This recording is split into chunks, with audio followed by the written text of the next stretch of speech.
అందరికీ నమస్కారం. ఈరోజు మీ అందరికీ నేను వినిపించబోయే కథ మాతృత్వం. రచయిత రాజ్యలక్ష్మి కొలాస్కర్ గారు. ఇక కథలోకి వెళితే, అదొక ఆధునికమైన హోటల్. యజమానుల అభిరుచికి అడుగడుగున ప్రాధాన్యతనిచ్చినట్లు ఉన్న ఆ హోటల్ మనసుకి అత్యంత ఆహ్లాదంగా ఉంది.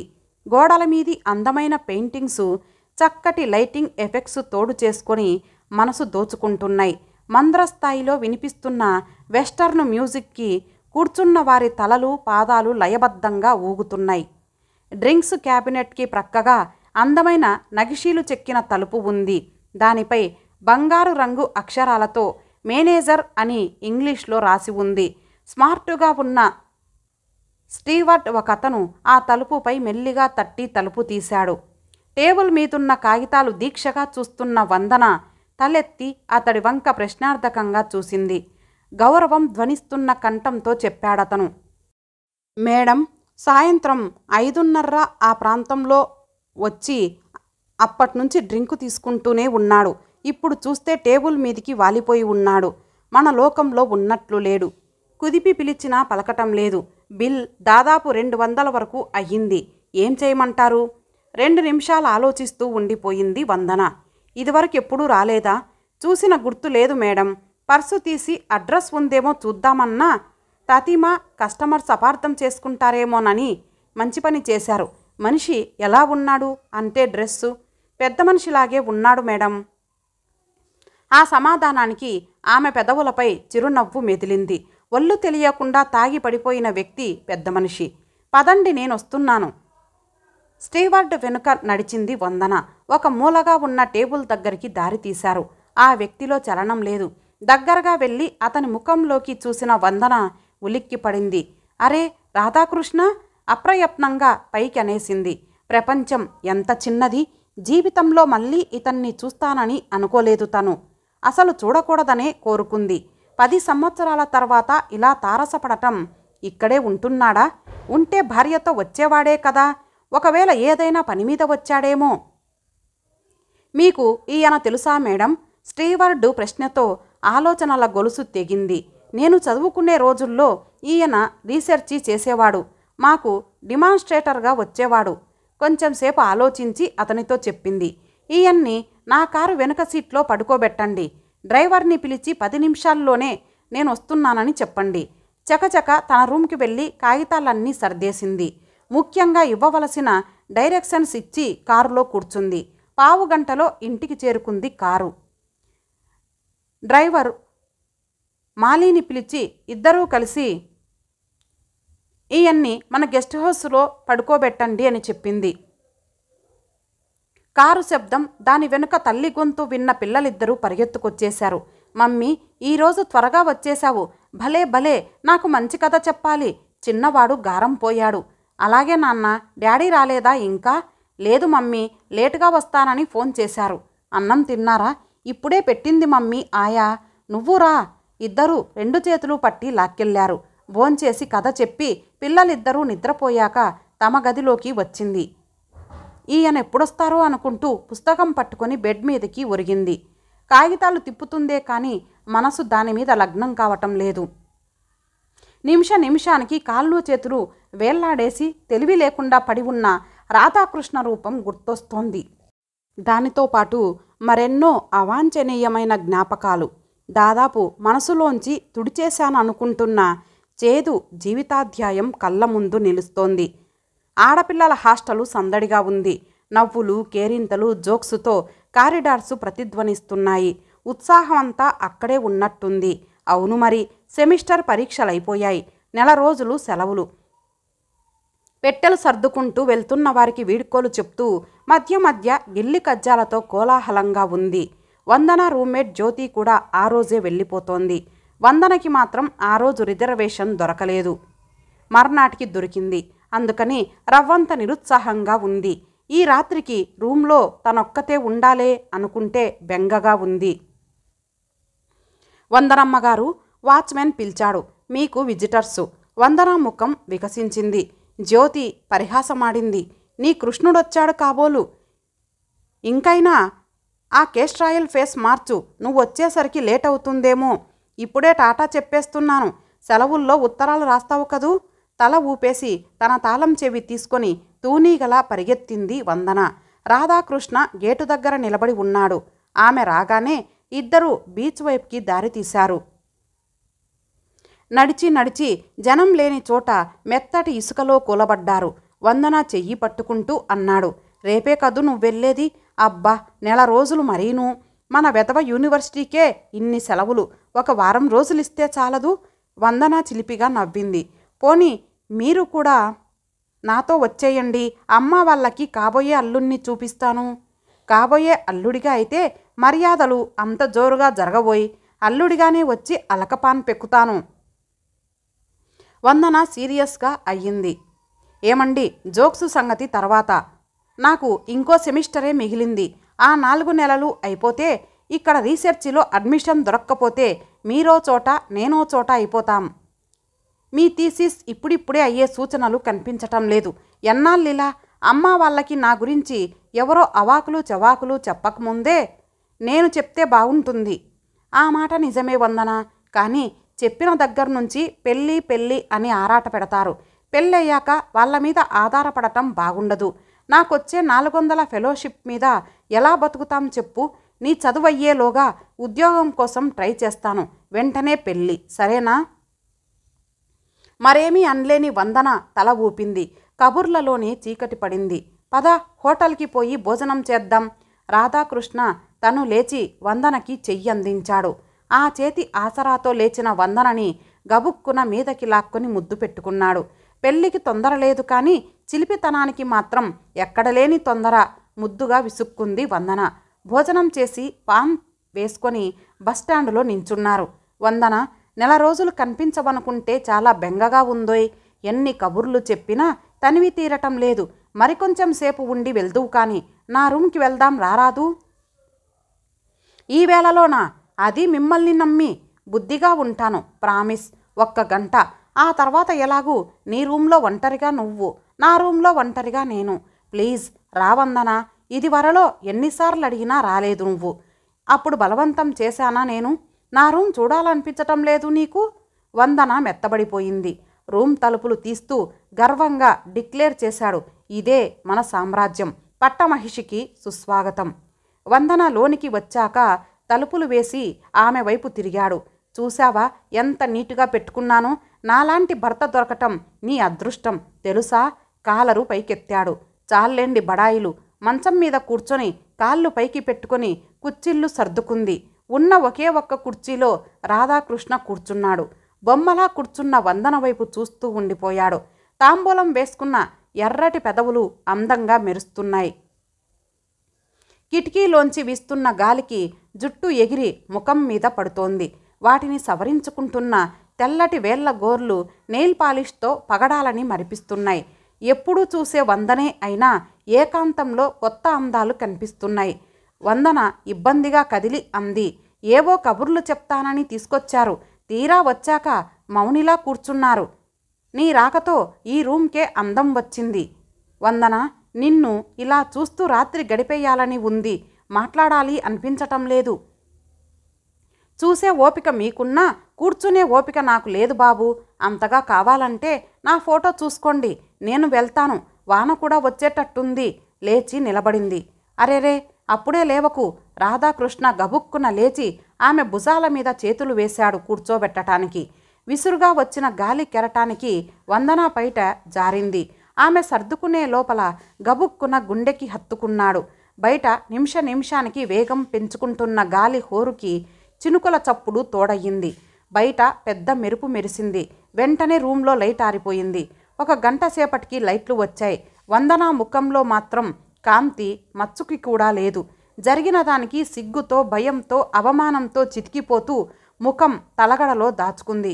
రాధాకృష్ణని నిందించి ప్రయోజనం లేదని ఆమెకి తెలుసు. ఇద్దరి తప్పు సమానమే. అసలు తనది పెద్ద తప్పు.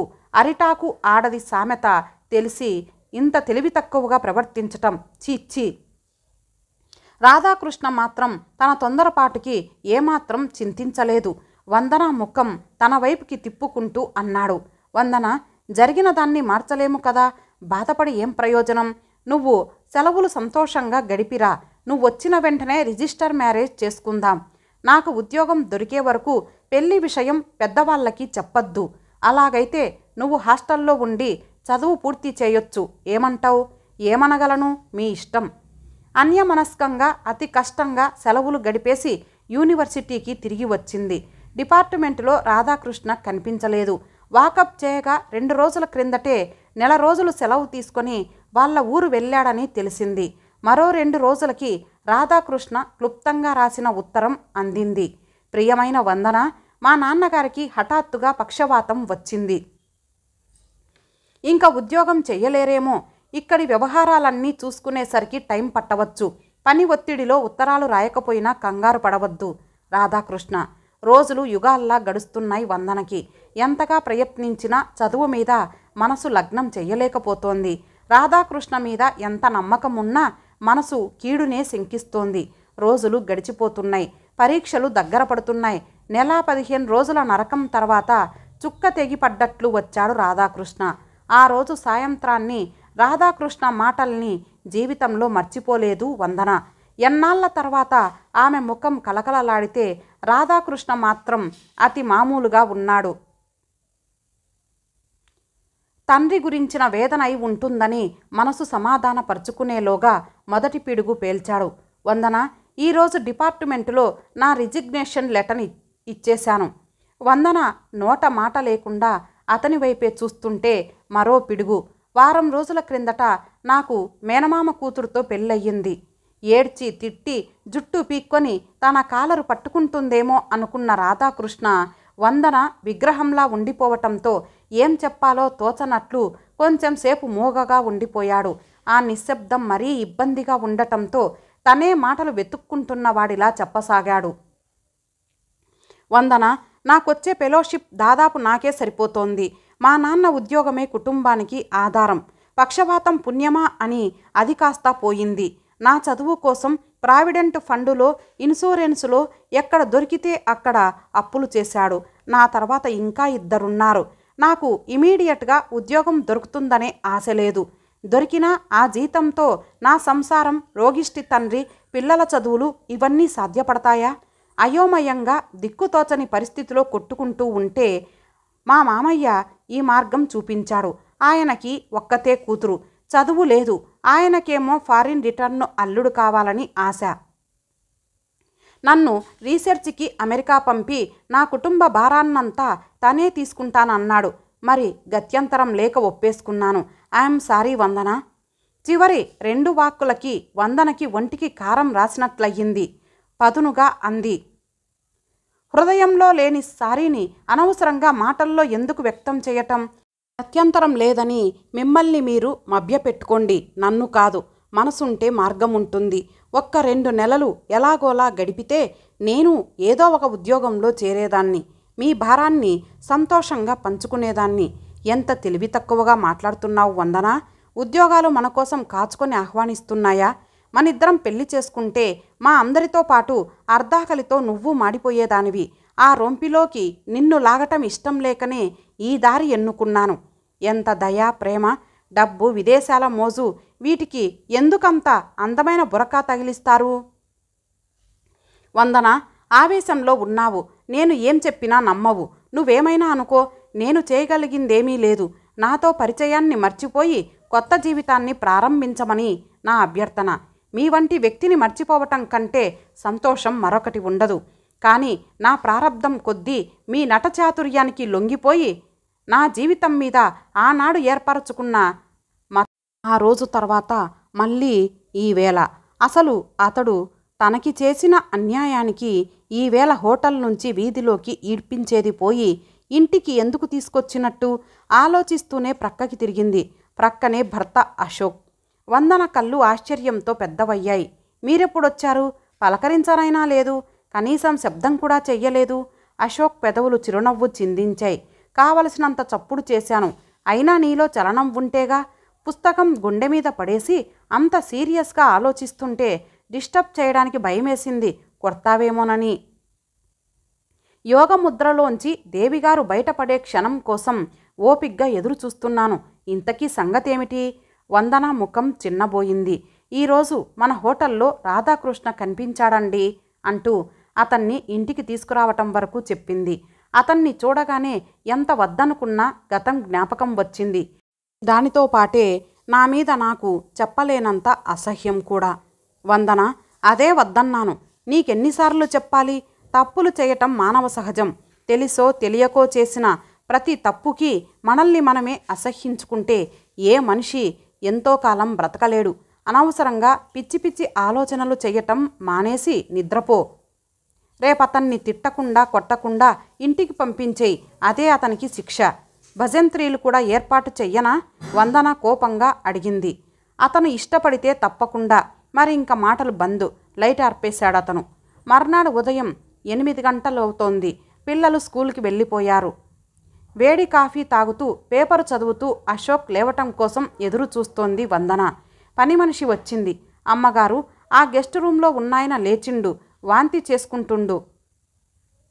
పేపర్ పక్కకి పెట్టి రాధాకృష్ణ రూంలోకి వెళ్ళింది వందన. అతను అప్పుడే బాత్రూంలోంచి ముఖం తుడుచుకుంటూ నీరసంగా తేలిపోతున్న కాళ్లతో వచ్చి బెడ్పై కూలబడ్డాడు. అతనికి అంతా అయోమయంగా ఉంది. రాత్రి హోటల్కి వెళ్ళటం వరకు గుర్తుంది. ఇది ఎవరి ఇల్లు? ఇక్కడికి ఎలా వచ్చాడు తను? గది తొడవడానికి వచ్చిన పని మనిషిని అడగబోయే లోపునే రివ్వుమంటూ వెళ్ళిపోయింది. అడుగుల చప్పుడు విని నీరసంగా తలెత్తాడు. తెరిచిన నోరు తెరిచినట్టే ఉండిపోయింది. హ్యాంగోవర్ కాదు కదా అనుకుంటూ కళ్ళు రుద్దుకున్నాడు. వందన సోఫాలో కూర్చుంటూ అడిగింది, ఎలా ఉందిప్పుడు? తాగేటప్పుడు మన కెపాసిటీ గుర్తుంచుకొని తాగితే మంచిది కదూ? రాధాకృష్ణకి మాట పడిపోయినట్టుంది. ఎందుకంత ఆశ్చర్యం? నేను దయ్యాన్ని కాదు, వందనని. గుర్తున్నానా? మూగగా తల ఊపాడు. రాత్రి నువ్వు కొత్త అల్లుడిలాగా సుష్టుగా తాగేసి ఒళ్ళు మర్చిపోయిన హోటలు మాదే. వెయిటర్లు ఏం చెయ్యాలో తోచక కొట్టుకుంటూ ఉంటే మా ఇంటికి తీసుకొచ్చాను, మానవత్వం చావక. ఇంతలో అశోక్ వచ్చాడు. నువ్విక్కడున్నావా? ఇంత ప్రొద్దున్నే ఎక్కడికి మాయమైపోయావా అని ఇల్లంతా వెతుక్కుంటున్నాను. రండి రండి. సోఫాలో జరుగుతూ రాధాకృష్ణ వైపు తిరిగి పరిచయం చేసింది. ఈయన మా వారు అశోక్. ముందుగా ఈయన హోటల్లో మేనేజర్నయ్యాను. తర్వాత నా జీవితానికి మేనేజర్ అయ్యింది. నవ్వుతూ పూర్తి చేశాడు. తను నవ్వుతూ భర్తతో అంది, ఇతని గురించి మీకు చాలా సంవత్సరాల క్రిందట చెప్పాను. నన్ను పెళ్లి వరకు తీసుకెళ్లి పిక్కబలం చూపించిన రాధాకృష్ణ గారు.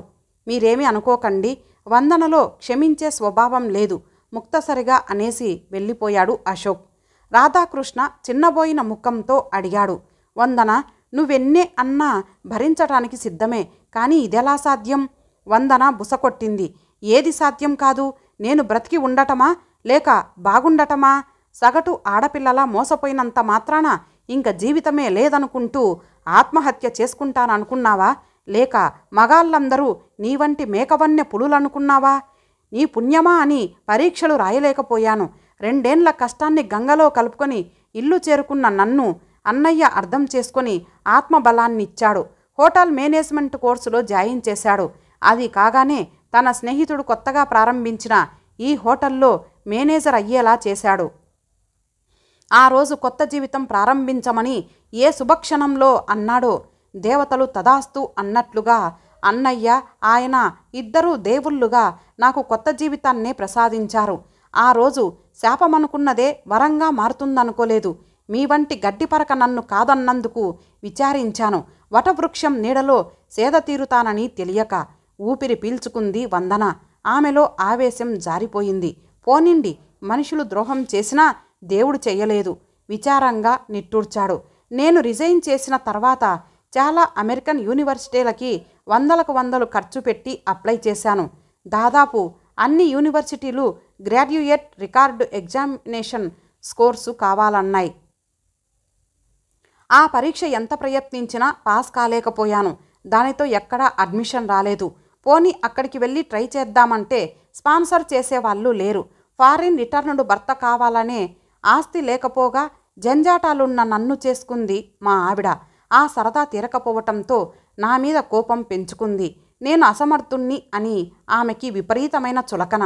దానికి తోడు నా అజాగ్రత్త వల్ల ఈ ఉత్తరాలు తను చూడ్డం జరిగింది.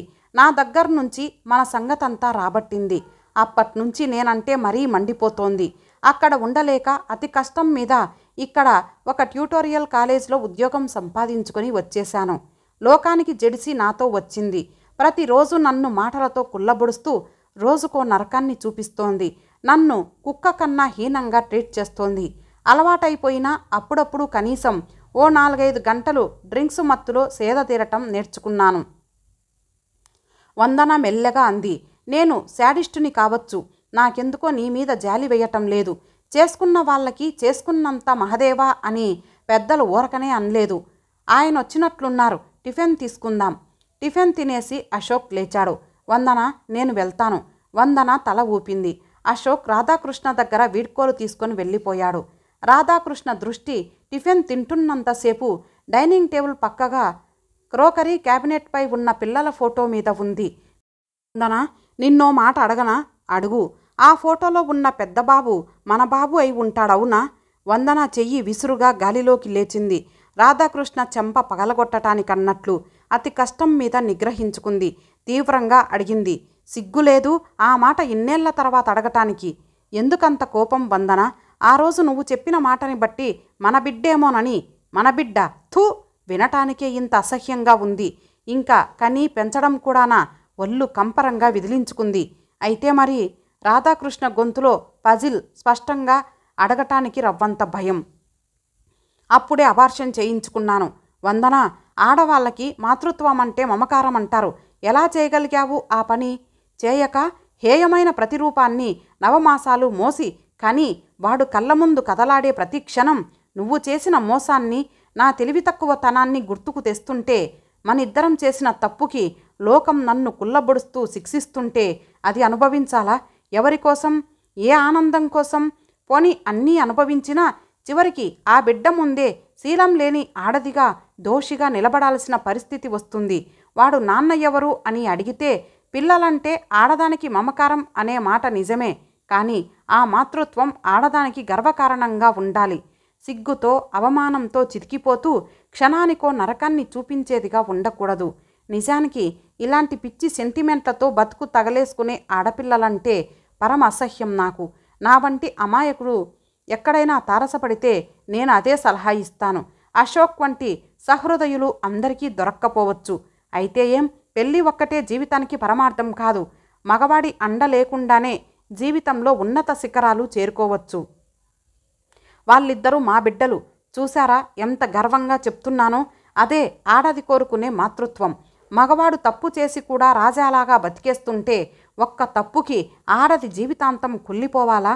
మీ దారిన మీరు వెళ్ళిపోతే పెళ్ళి కాని తల్లిగా సినిమాల్లో కంటికి కడివెడు కన్నీరు కారుస్తూ ప్రేమ చిహ్నాన్ని అపురూపంగా పెంచుకునే మూర్ఖ హీరోయిన్లాగా నేను ఉండాలని అంతరాంతరాల్లో ఆశపడ్డావన్నమాట.